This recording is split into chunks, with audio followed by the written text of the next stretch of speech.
Shalom Bapak Ibu Saudara, kali ini kita akan belajar akan karya Roh Kudus yang menolong kita dalam berdoa. Sebelum kita memulai, mari kita memohon pertolongan Tuhan untuk kita bisa mengerti akan firman Tuhan. Mari kita berdoa. Tuhan, sekiranya Engkau menolong kami untuk bisa mengerti akan karya-Mu, khususnya karya Roh Kudus yang secara ajaib dan misterius itu bekerja di dalam tiap-tiap kehidupan kami.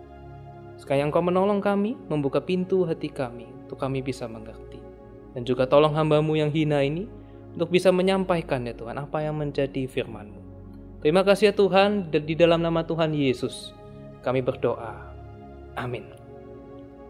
Untuk mendasari renungan kita, mari kita membaca Roma pasal yang ke-8 ayat 26 hingga 27.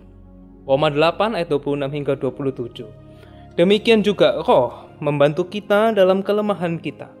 Sebab kita tidak tahu bagaimana sebenarnya harus berdoa. Tetapi Roh sendiri berdoa untuk kita kepada Allah dengan keluhan-keluhan yang tidak terucapkan. Dan Allah yang menyelidiki hati nurani mengetahui maksud Roh itu bahwa Ia sesuai dengan kehendak Allah berdoa untuk orang-orang kudus. Demikian firman Tuhan. Ketika kita membaca Roma 8 ayat 26 dan 27 ini, seharusnya Bapak Ibu, kita bingung luar biasa. Kenapa? Karena apa maksudnya ya? Roh Kudus yang adalah salah satu pribadi dari Allah itu sendiri berdoa kepada Allah.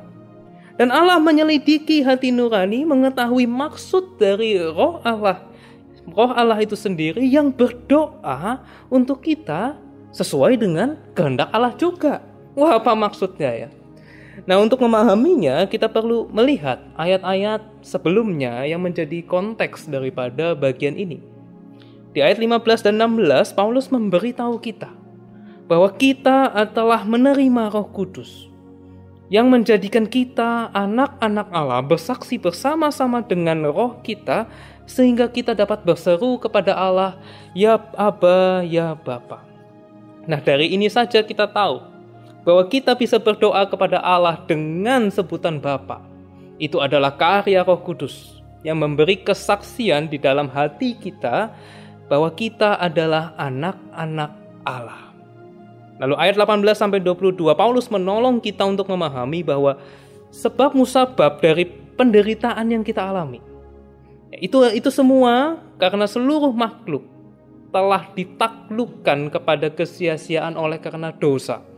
Sehingga semua makhluk, termasuk kita bersama dengan semua makhluk, itu mengeluh karena penderitaan. Dan bukankah benar Bapak Ibu? Di tengah-tengah penderitaan kita tidak jarang kita mengeluh. Ya, semenjak COVID-19 itu merebak dengan berbagai alasan kita mengeluh. Sakit penyakit itu sendiri, rencana yang tidak bisa dikerjakan, pekerjaan yang harus disesuaikan bahkan mungkin hilang sama sekali. Dan tidak hanya kita yang mengeluh, sesungguhnya segala makhluk disebutkan oleh Paulus mengeluh. Dan bukan hanya seluruh makhluk mengeluh, di ayat 23 disebutkan bahwa khususnya kita, orang-orang percaya yang telah menerima karunia roh, itu juga mengeluh di dalam hati kita sambil menantikan pengangkatan sebagai anak, yaitu pembebasan tubuh kita, yaitu di mana kita tidak lagi terbelenggu oleh penderitaan ini.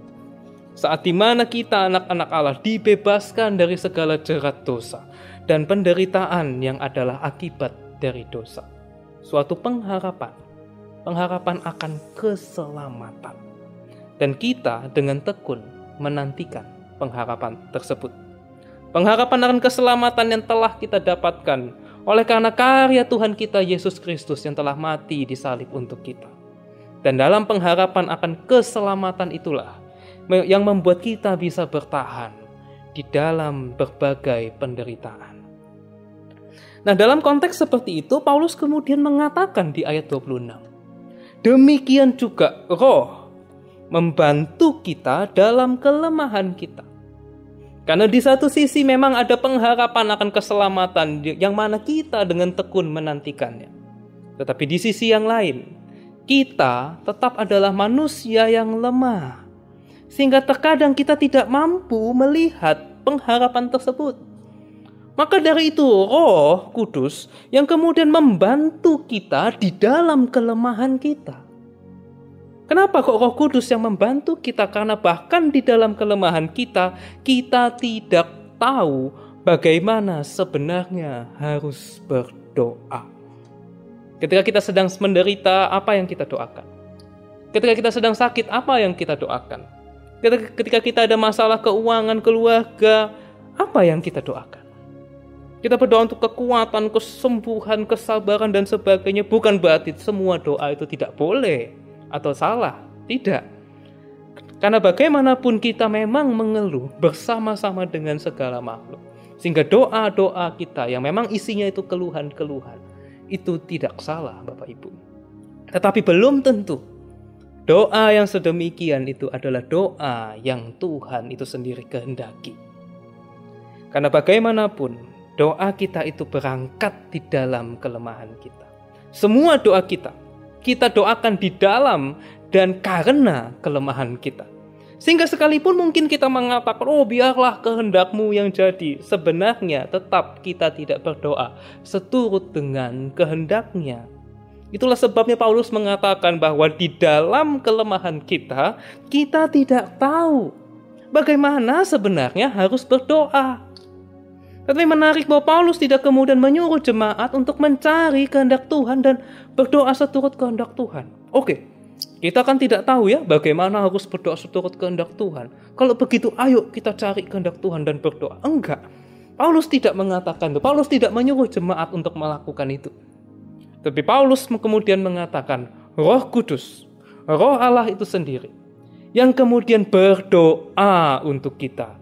Dia menjadi perantara kita, menjadi pendoa syafaat kita. Dia melampaui segala kelemahan kita. Lalu kemudian dengan apa Bapak Ibu? Roh Kudus itu berdoa untuk kita. Paulus di situ mengatakan dengan keluhan-keluhan yang tidak terucapkan. Segala makhluk mengeluh. Orang percaya kita pun juga mengeluh. Lalu sekarang Roh Kudus juga mengeluh. Keluhan-keluhan yang tidak terucapkan. Nah, keluhan-keluhan yang tidak terucapkan ini di sini bukanlah keluhan kita yang tidak bisa kita ungkapkan, bukan. Tapi ini adalah keluhan dari Roh Kudus. Karena Roh Kudus berdoa untuk kita dengan keluhan-keluhan yang tidak terucapkan. Berarti keluhan-keluhan ini adalah keluhan Roh Kudus. Keluhan yang begitu dalam untuk dapat diungkapkan. Keluhan yang berbeda dengan keluhan segala makhluk dan juga keluhan-keluhan kita. Nah, itulah keluhan yang telah disinggung di ayat sebelumnya. Keluhan dalam konteks penantian akan pengangkatan kita sebagai anak. Penantian akan pengharapan. Penantian akan janji Allah di mana kita dibebaskan dari jerat dosa dan penderitaan yang merupakan akibat daripada dosa. Bukanlah keluhan-keluhan kosong yang lahir dari kelemahan, tetapi keluhan yang kudus, keluhan yang menantikan kehendak Allah itu digenapi. Keluhan yang dirasakan oleh pengharapan akan keselamatan karena karya Tuhan kita Yesus Kristus yang telah menyelamatkan kita. Nah, itulah peran daripada Roh Kudus yang menolong kita untuk berdoa. Bukan hanya menolong, tetapi Roh itu sendiri berdoa untuk kita.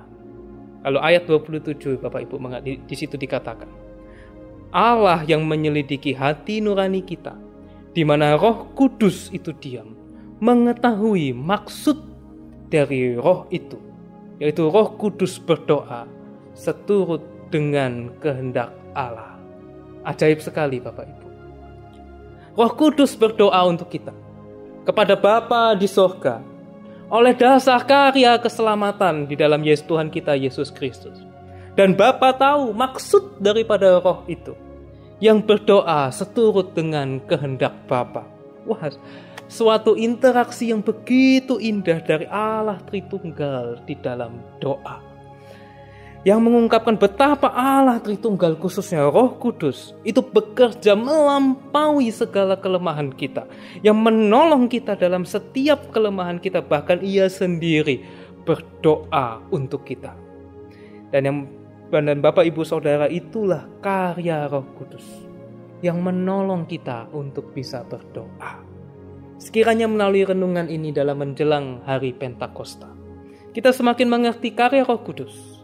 Dan setiap kali kita berdoa, kita ingat bahwa sebenarnya kita tidak tahu bagaimana harus berdoa yang memperkenan Allah. Tapi puji syukur kepada Allah bahwa Roh Kudus yang diam pada diri kita masing-masing dari kita berdoa untuk kita dengan keluhan-keluhan yang tidak terucapkan. Amin. Mari kita bersatu di dalam doa. Ya Tuhan, setiap kami datang kepadamu di dalam doa. Sesungguhnya kami tidak tahu Tuhan, bagaimana harus berdoa. Oleh karena begitu banyak kelemahan-kelemahan dari masing-masing kami.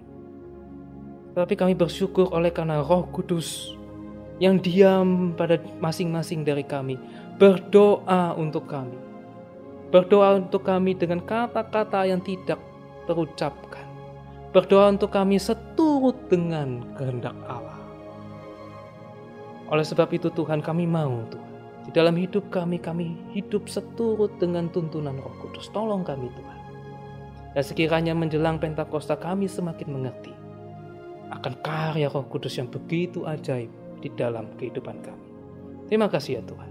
Di dalam nama Tuhan Yesus kami berdoa. Amin. Demikian renungan kita. Tuhan Yesus memberkati.